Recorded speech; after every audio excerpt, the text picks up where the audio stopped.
So in conclusion, writer tears were definitely shed over this script.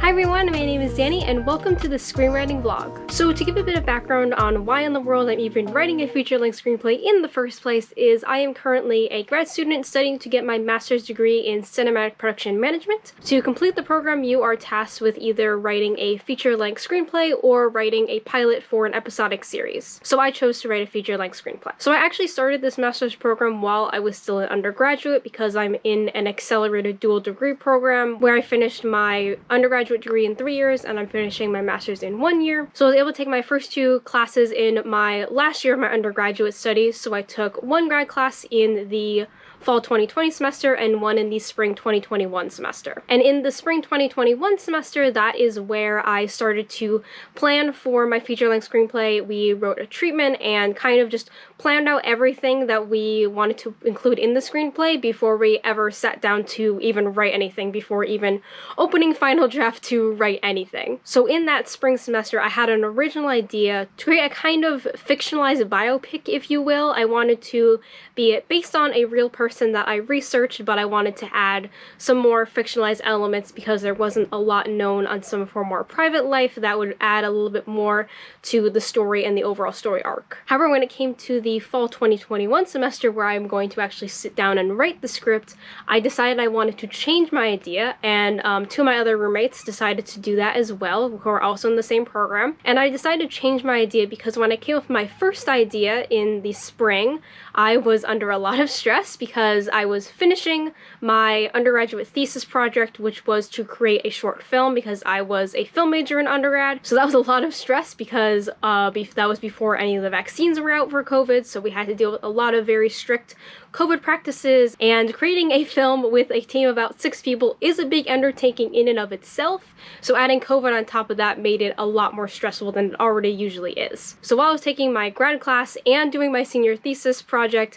I decided to just come up with an idea that was simple enough that I could just pass the grad class. So now that it is the spring semester, I've decided to change my idea because I don't love it, and I wanted to do something that I was a bit more passionate about and something that I think a lot more people would be willing to watch. So then I came up with this idea to create a story based on The Great Gatsby because The Great Gatsby is now in the public domain, and I know there's a bunch of other books that are coming out with retellings, anything kind of based on Gatsby, because I know a lot of people really love that book. That seems to be one of the books that a lot of people have read in high school and actually really enjoy, so I can see why it's becoming very popular to write a bunch of those retellings since the book is now in the public domain, and of course I'm joining that train. So this grad class I'm taking right now is all about just writing the screenplay. The goal is by the end of the semester I should have about 50 to 60 pages or so of the screenplay, and I'm probably aiming to have a finished screenplay of about 90 to 110 pages, which translates to about 90 to 110 minutes of a finished cut of a film. My professor for the screenwriting class is really awesome. I love him. He's worked in the industry for years, so he knows exactly what he's talking about,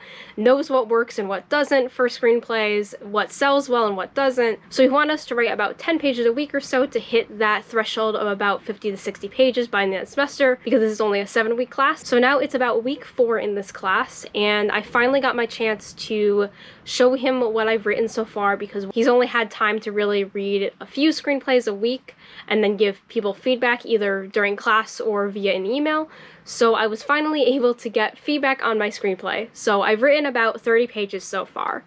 And then I talked to him and he wants me to change like some fundamental aspects of the story, which when I first heard his suggestions, I was quite honestly very sad. And after I got off the Zoom call with him, I quite honestly just started crying because I just realized like how much effort I'd already put into writing these 30 pages and then how much more work it's going to require me to at least like plan out and rethink like a lot of the fundamental aspects of my script and then rewrite those pages to have 50 to 60 by the end of the semester. So quite honestly, I was freaking out. I didn't film this on the day that I got that news because I was just quite frankly a hot mess and I was just crying and upset And even though I knew, like, in my head, like, logically, I knew that he was correct and the ideas that he gave me for the script were correct and were going to make the script a lot smarter and better technically, I was just upset that, you know, because if you guys are writers out there, you'll definitely understand this. Writing is just a very, very personal thing. Even if you write professionally, there is always just a little bit of a piece of you in whatever you write. So, like, this channel, for example, is all about me reviewing books and TV and film and any kind of media. And I know the creators of all those sorts of media have put a piece of themselves into that piece.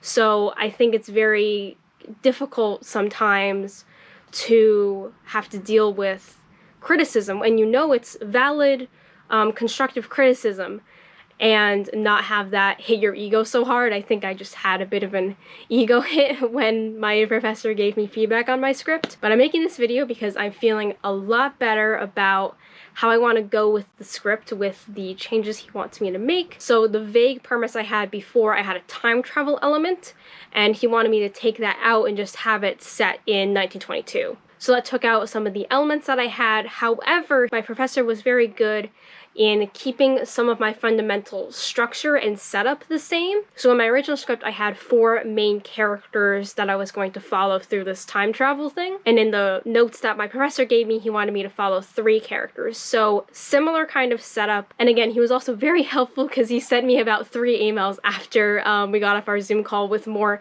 information for me to research and more ideas on where I could go with the script. So he gave me the idea for the hook, the inciting incident, and the overall conflict, which now that I know those things, it's gonna make it a lot easier for me to kind of think out where the script is gonna go. So that's what I've been thinking about in terms of this script and this class and stuff. And I'll be completely honest, when my professor gave me back the criticism about my script, my brain kind of started spiraling and thinking about, oh, am I meant to be in this master's program? Should I have just done an MBA instead of this? Like, am I just not a good, like, creative writer? All those kind of thoughts were going through my head until I kind of talked to some of my close friends and people in my life, and I kind of worked through those things, and I kind of also just had to sleep it off.